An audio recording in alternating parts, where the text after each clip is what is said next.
Idiots with microphones. Liz is late. Liz is late. She was having a shit. Old 2 drinks Liz and her massive shits. Which is the new feature by Val Verde. Fun. Coming soon to nowhere. I hope you all enjoyed the short film. Thank you. Welcome to the Q&A session. The Q stands for query. Not queef. No. Queef and arse. And Andrew as in Prince. does anyone have any questions about what you just saw? Such as, what happened and who was that? Hey, there you go. Okay, what were your main influences for your film? Yeah, that's more geared towards you, isn't it? I think That feels like a as directory writer question. director, Yeah. So my main influences, it's very, very, very Italian horror influenced, but not the good ones. Because people are like, oh, isn't Suspiria interesting? I'm like, yeah, but I can show you a film where a head flies out of a fridge and bites a man on the neck. or stuff like that. So it's very like, it's very like Italian horror. So that's where the lighting comes from. That's why I did all that really gaudy kind of cheapo lighting. But then that's why. To be fair, it was also because I owned 3 lights and some gels. Yeah, so like, Duncan's being facetious, but that is true. I like British sitcom humour because it was quite, it's quite dry. It's not like hysterical or anything. It's just like, Duncan's a really good dipshit. Like, he's got like a bunch of range as an actor. That's not me. Like, yeah, there's nothing quite like when your best mates goes, I've written a part for you in a film. He's a twat. and that was almost verbatim what the WhatsApp said. I'm not sure a twat. It's So like, your range is twat, dipshit, and wanker. Is that yeah, great? but it stops there. Sure.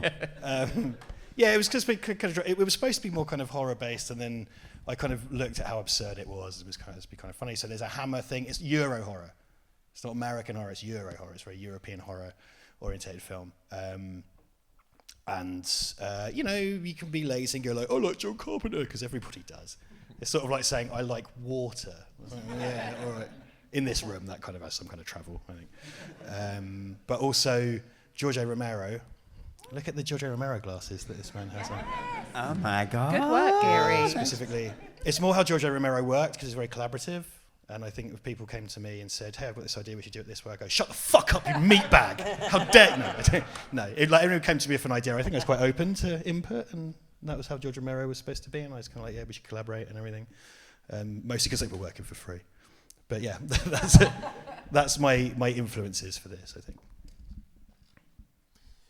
Mr. Duxbury. One for Mike.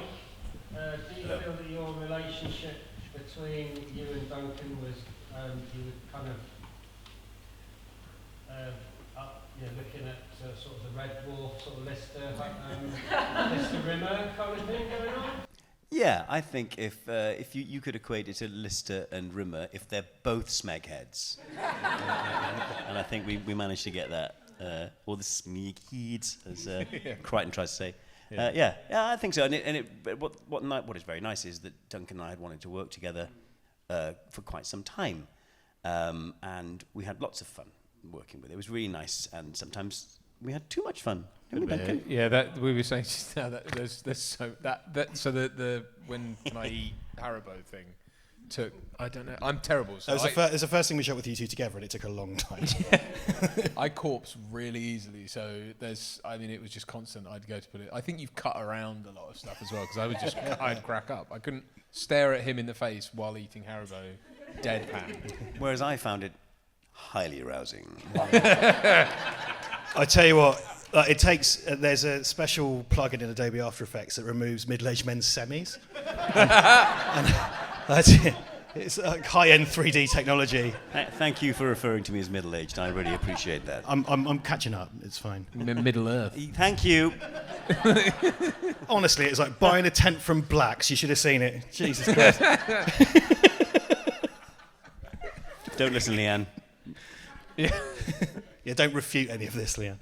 I do think a big part of the joy, though, was how you two bounced off each other, and that only became noticeable once we were on set and filming, and then, them just doing their thing. We just kind of had to sit back and laugh very quietly. Yeah, We got lucky because we got to work. Well, we didn't really get to work together again, but we're both in Mia and the Dragon Princess, which is out now. But I don't think we got any scenes of that, did we?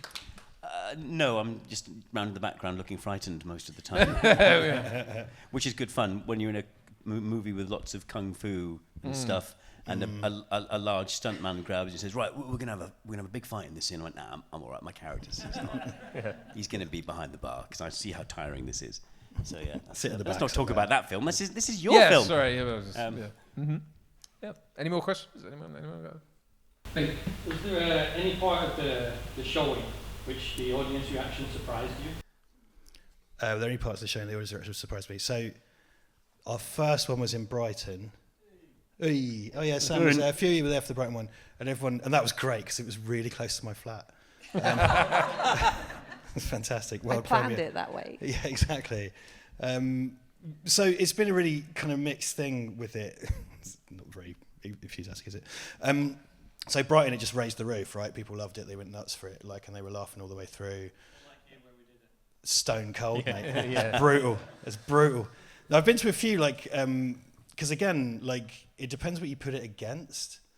And it's done loads of festival bills where it's put against things, and it's kind of like I've sat through I think we've been to a couple. We sat through some really serious films, and we'd be sat next to each other going oh fuck, oh my god, here comes our dippy fucking poo jokes one. So I think what would happen quite a lot, at Cardiff, when we did Cardiff, it's a lot of very serious, very worthy films, and the reaction was just no one reacted at all, just nothing. But then afterwards, they were like, "Oh, you made that," because we had little touchy. They gave you stickers with your film to write your film on, and we had "Oh, you made Touchy Bleed, that was great." Da-da-da-da-da. So I think it's the mood of the room really changes how people react, and they're kind of nervous about laughing about it or reacting to it. I think the Brighton one, some people gasped when Michael comes up. But then sometimes people laugh when Michael comes out because he looks like a little murder gnome. It's that thing, isn't it? It's that thing Watch your between garden. horror and comedy, because some of the, I do think, you find that some people either laugh or gasp at completely the same thing. It's Yes. It's been really interesting because I haven't been to all the screenings, so I couldn't make all of them because they were in far-flung places. As far as Crew, can you imagine? People always laugh at the FIFA joke, which is my favourite. That's our favourite of bit. it all. We covered It's one Mike's take of that. That's the little bit because it's so irresponsible because you'd never do that. But we covered one take, and when I was going through it, I just kind of went, "Yeah, fine," turned the camera off and walked off. But these two just had this great chemistry. Mike's part was originally written for me Because we look so much alike. Right. Gary's just so Someone's good. not coming back for the next one. All right, fuck you. I work for free. I assumed he was talking about me. I paid you £0. £0. I'm going to for pay you hundreds less. of hours of work. Yes, I know. Because I thought I'd give it a go. Just that's purely out of cheapness. And then Duncan was like, "Get Mike." And the characters are the worst versions of me and Duncan. So it's I'm Mike, right? I'm the gatekeepery geek guy. Right. And I'm you- the soccer watching dipshit. I hate football. He likes Arsenal. No, Cambridge hear me out. Hotspur. Because it's the way the two characters view each other, right? So you view Mike's character as kind of like this impenetrable gatekeeping knobhead, and he views you. Damn straight. But yeah. But his character views you as kind of like this, and he's a kind of gatekeeping you. He's kind of, you're just some dipshit. And their relationship's going to meet in the middle, but then you freak out and they kind of pass each other, and they kind of a bit of sympathy in the middle scene, then they go separate ways. Yeah. Right? So it's like the worst parts of you and I, because he's all cool and handsome, and I order kebab meat at 4 a.m. Not I to wake eat. up at 4 Did someone just go, I mean, you're right, but The worrying thing is he doesn't order it to eat it. Do you? no. Just to cuddle. It's part of... It's a big teddy bear shaped out of kebab meat.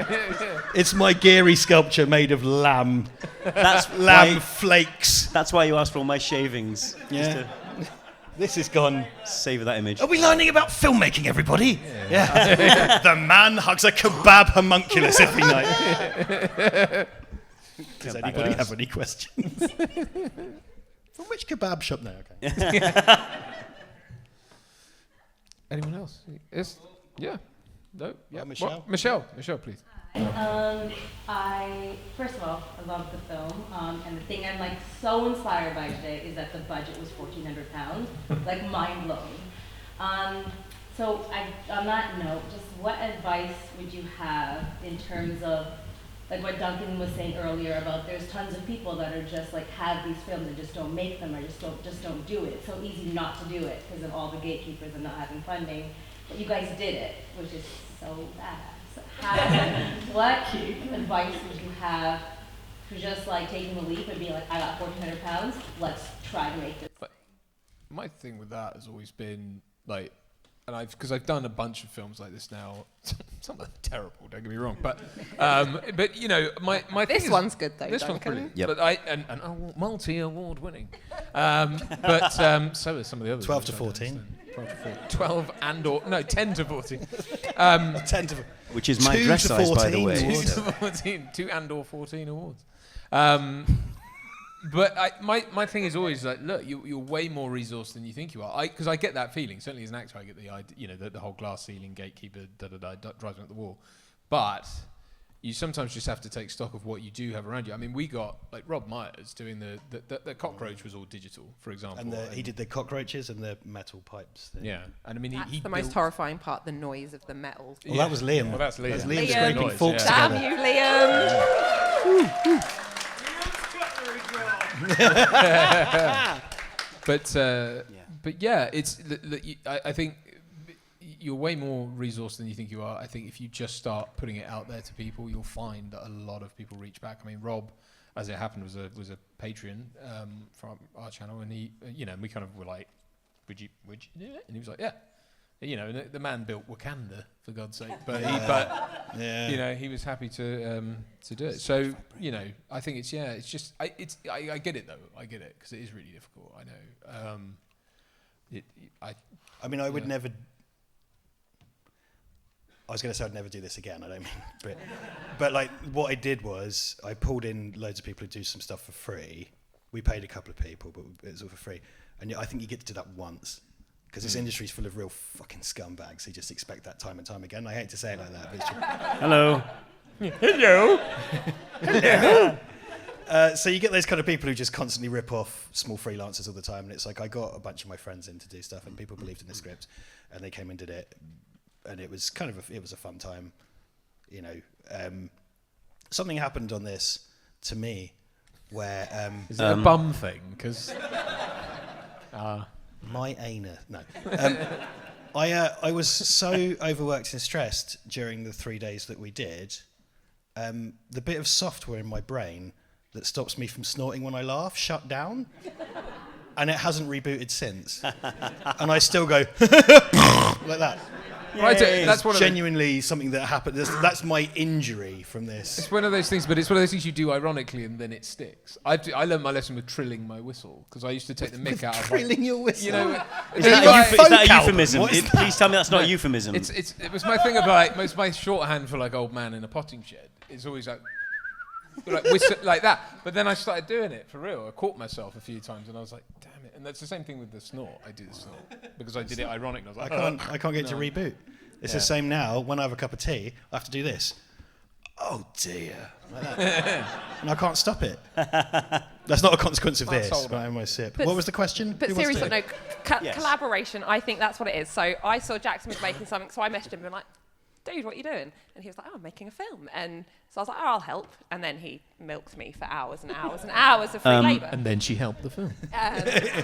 But I think it's... Black and blue, she was. But that's what it is. It's collaboration. We're talking about the Romero thing, right? It's, Yeah. It's Yeah, pooling collaboration. talent. We had all these people who could do stuff.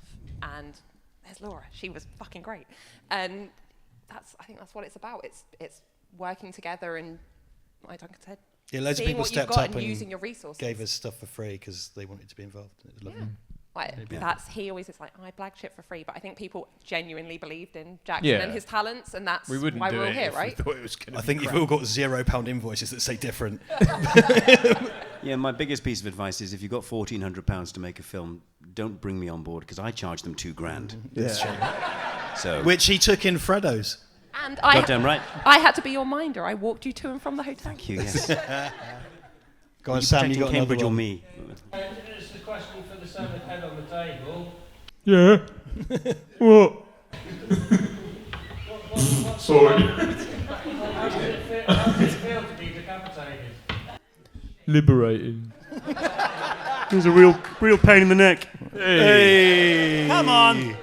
Come on! Come on. Woo! Michael Geary, everybody. Worth every penny. Michael Geary, worth every penny. Worth every Ginster's pass. Yeah. Michael Geary 25. wearing his Murder, She Wrote t-shirt. Jessica's a goddess. Come on. Can we just also Sanjay here built Yes. the fucking Yeah. prop. The big. That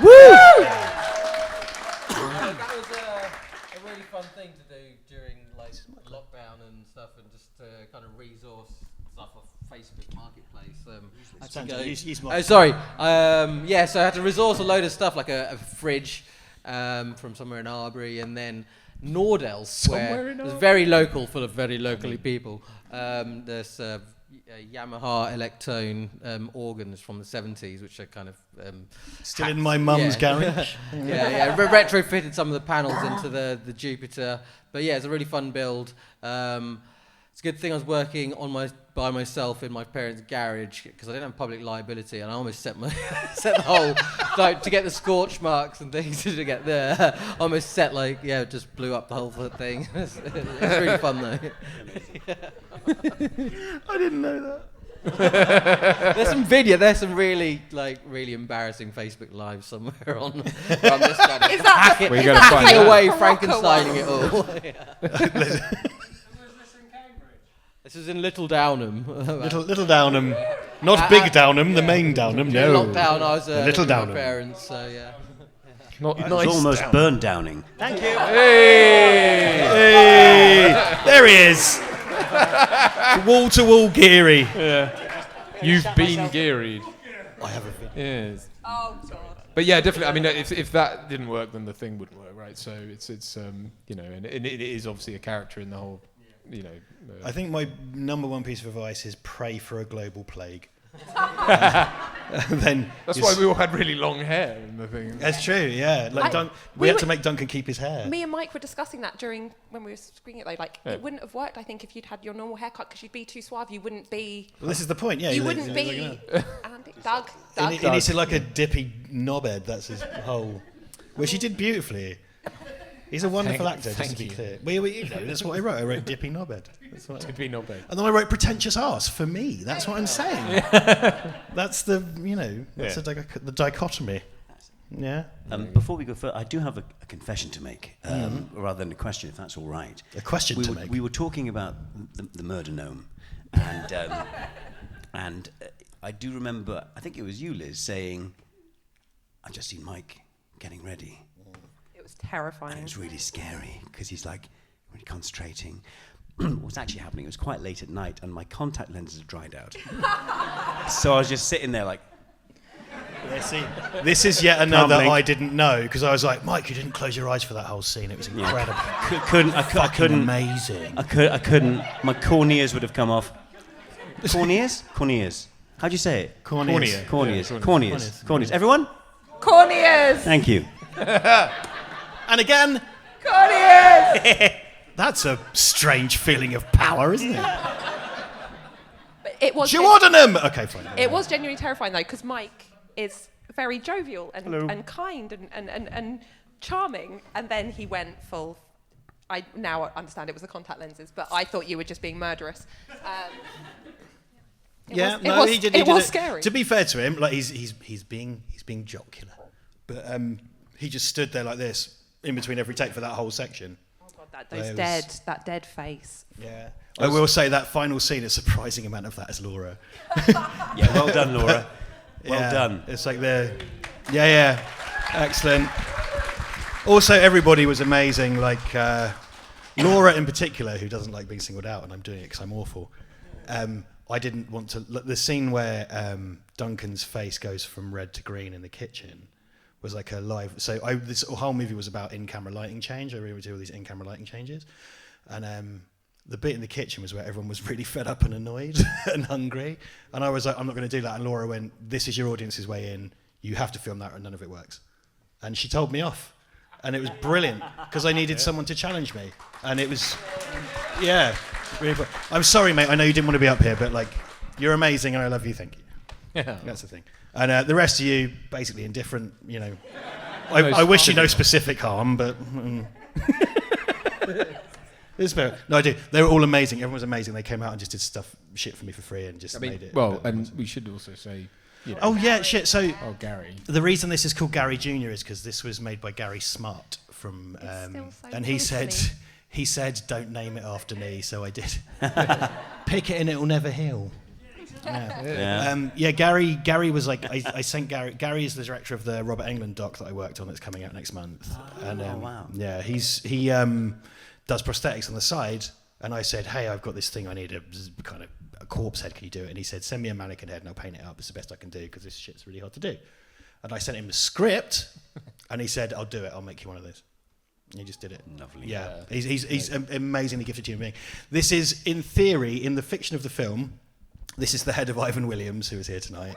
Hey. Ivan's head, ladies and gentlemen. It's not actually modelled after him, but I wanted to... It was important to me that Ivan, because I love and adore you, sir, it was important that Ivan feature in the film somewhere. So in the canon, the Type Bleed canon... He's in the newspaper article. Yeah, that's it. So the reason you get the shot of Ivan's face in the movie is because in my kind of canon of my movie, that's Ivan's head. Lovely. So there you go. Well done. There you go. Yeah. Any more questions? Oh, it's all happening now. Hello. Michael Small over there. That's a small air over there. Oh, Ken Bruce crept into that. Sorry. Hold on. Yeah, the Doobie Brothers. Yeah, sorry, go on. Sorry.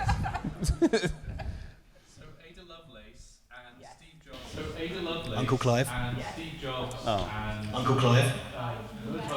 seem to be watching horrible things going on. To quote Duncan, are we saying that? Yeah, for real. Because the Museum for Computing History is where I wanted to hold this event, but I no longer have the connections I had there.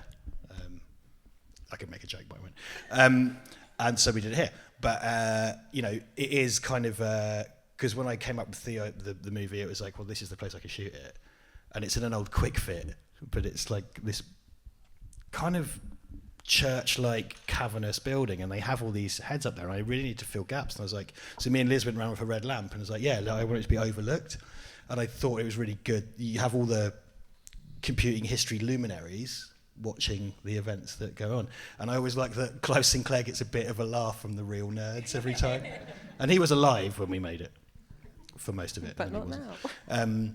So yeah, it's computing history shit, because the whole movie is, I really love computing history, still single, and it's something that's genuinely really important to me, and like I thought, like there are a bunch of deep cut computing history references in it, and there's also a fake game about Jeff Capes throwing a fox to France. Yeah, What a game. Foxy Flingo. yeah. So yeah, we are saying something, because I kept framing Duncan all the way through the film where he's got boxes around his head again and again and again and again. So if you watch it again, and this film, like me on a date, has unrealistic expectations that you'd see it twice. Anybody fancy a kebab meat homunculus? So there's loads of stuff of Duncan standing in front of boxes, right? And when you see the people up there in boxes as well, and when Duncan walks out and Mike's put kind of plastic sheeting on the floor, he's in a box. So they're in boxes too. And I had a RoboCop keyring tonight, which was Yeah, so Mike's thing is every time you see, well, not every time you see Mike, but you see Mike with imagery of video game traitors. So he has a picture of Lance Vance from GTA Vice City. His T-shirt is Would You Kindly from BioShock, and then when he holds the keys, it's Wheatley from Portal 2. So he's always surrounded by video game traitors. Spoilers. Duncan is surrounded by boxes, and when he holds the key rings up, it's a Robocop keyring, because Robocop is essentially a head shoved in a machine. So you foreshadow I love Robocop so much. I like the bit when he shoots the man in the willy. That's the best bit. That's the best bit, yeah. Sam? Not a question. Not a question per se, but when I see Dan's poster, in the mornings and stuff, and I see Get Your Head in the Game. Geary. Mike, that's Geary. Oh, Geary. Yeah.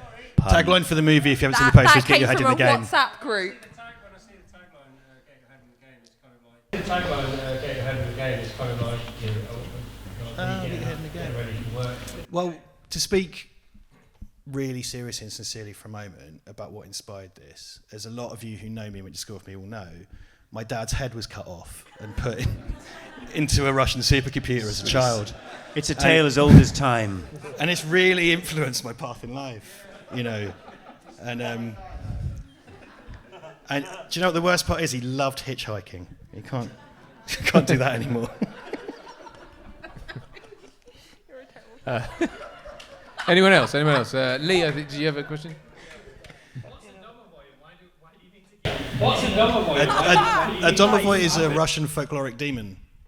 So in Russian folklore, the domovoy is a demon that occupies a household, and it's a mischievous demon. So if you don't appease the domovoy, it's essentially like a poltergeist. It will cause mess around your house. Wait. When I read the script, I spent about an hour reading about Domovoy before I realised it was completely irrelevant to anything that was happening. No, because it causes mischief in the thing. Yeah, but really, the hour of Russian folklore reading was irrelevant. It may or may not be the top result when you Google Russian folkloric demon. Spoilers, deep it was research. that. Yeah. So people talk about, we do a second pass on a script. So you write a script and then you do a second pass on the script. I don't know how that works. So basically, I went through it and I changed some of the words around because I didn't know what I was supposed to change because we're really in a hurry. You don't have to do it. You do. You have to take a second pass. And the second pass... I wish you wouldn't, because you end up reading the thing... Well, I suppose it's I'll have you know, I hit export to PDF twice. Yeah. Yeah. Anyone else? Any further questions? I think we need... Yeah. Lady over there? Why did you call it Jupiter P55? That era of computers tend to be named after planets, and because they were all made by nerds, so they were named after planets or kind of chipsets and stuff like that. And I kind of thought the Russians used to like to name things after planets. They had 9 things. They had 9 things. Yeah. And I imagined that 8. the planet Jupiter, being so vast, would have 55 penises. So I call it the Jupiter P55. It's arbitrary. I go Jupiter and then bung a number on the end, and it felt. And then Sanjay did I made the logo, and Sanjay did. What did you do for that? It's like a laser. How did you burn that logo? That was image transfer. It was an image transfer technique which I learned ages ago, which I haven't used for a while. It's just using laser toner and explosives. And then the actual the kerosene. The logo, the little oscillating, the logo was made out of silicon. Nice. Right. Okay. Yeah. Because what you see it on the cabinet. Like I made like a PNG in Photoshop or something, and Sanjay, you just made it 1-to-1 on the top. It makes me think of P45, which is not what you were going for. I know. Technically unemployed. It does get fired. Would Doug have got one at the end of that It'd be very employment? polite, wouldn't it? Yeah, just chucks it in the cabinet. I cut your head off, but I need to do the admin. Yeah, he just tapes the P45 on the inside as his eyes open and just shuts it for him to read. Yeah, pen in his mouth for him to sign. Yeah. I think maybe one more. Sequel. And then we're over time a little bit. Okay. All right. So one more question. I think someone over there had a question. No. Yes. No. Yes. Who played the voice of the Jupiter? The internet. The internet. There's just like I googled like a vocoder, and I just fed it all through a vocoder. I laid it out, and then I sent it to Liam, and Liam junked it up and made it all janky and wonky. So I wanted that kind of. So actually, what I did do was I didn't give it a voice, and I showed it to Brad and my good friend Mark, and they went, "That's a lot of fucking reading." For them. Yeah. You fucking Philistines. Dear Zoo. And they were right, because I couldn't cut away any of the dialogue. I couldn't cut away to anything. It's just text. And it's like, fucking hell, that is dismal. What a shit way to spend 7 minutes. And they sent you back a copy of The Hungry Caterpillar. And yes. suggested that one. The upshot of this project was learning to read. That made me so proud to, Yeah. I like letters, I like verbs. I think adverbs are my favourite. Yeah, they're very... We had one more. Asking about music, really, inspirations for music. Here's the man. There's the Have you got a mic? Can you hear me through that? I think. Yeah. We can.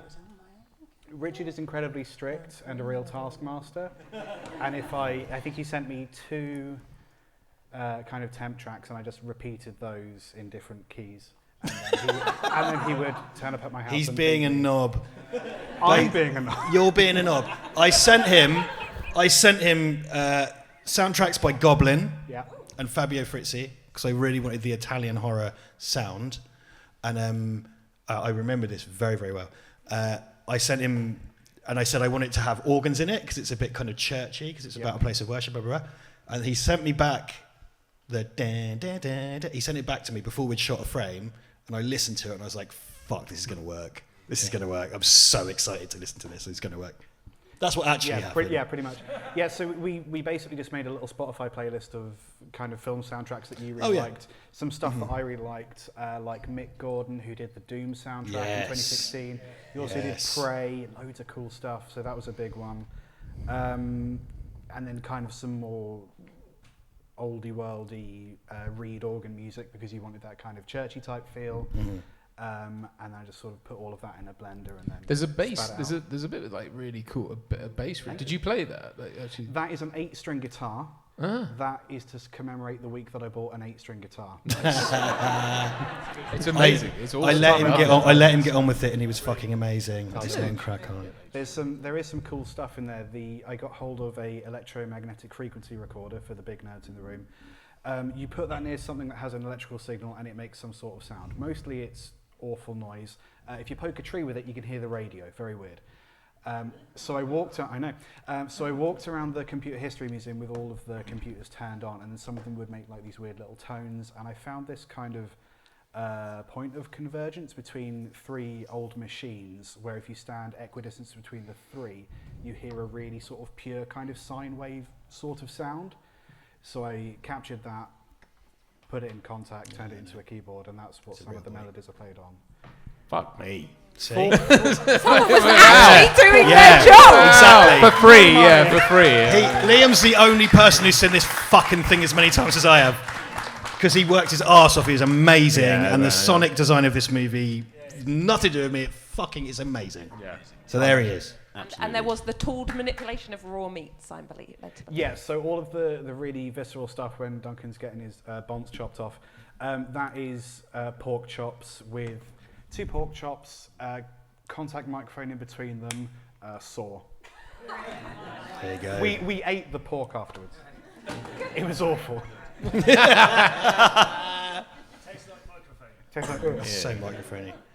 I think we need to wrap up. Well, I have to wrap that up. It's about 25 past, so if you can come back in at 8:45, that's when we're going to do the recording of our quiz episode, which should be a lot of fun. It's got a lot of PowerPoint, and I'm going to stand at a lectern.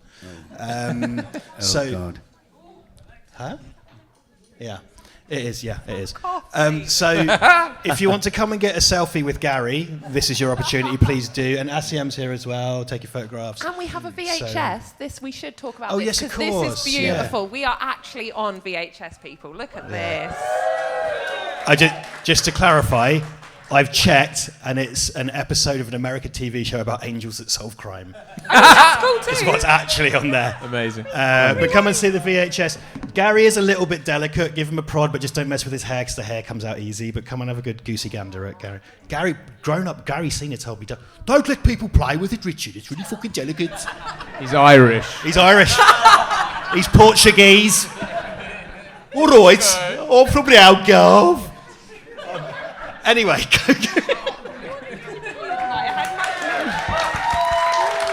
go get a drink.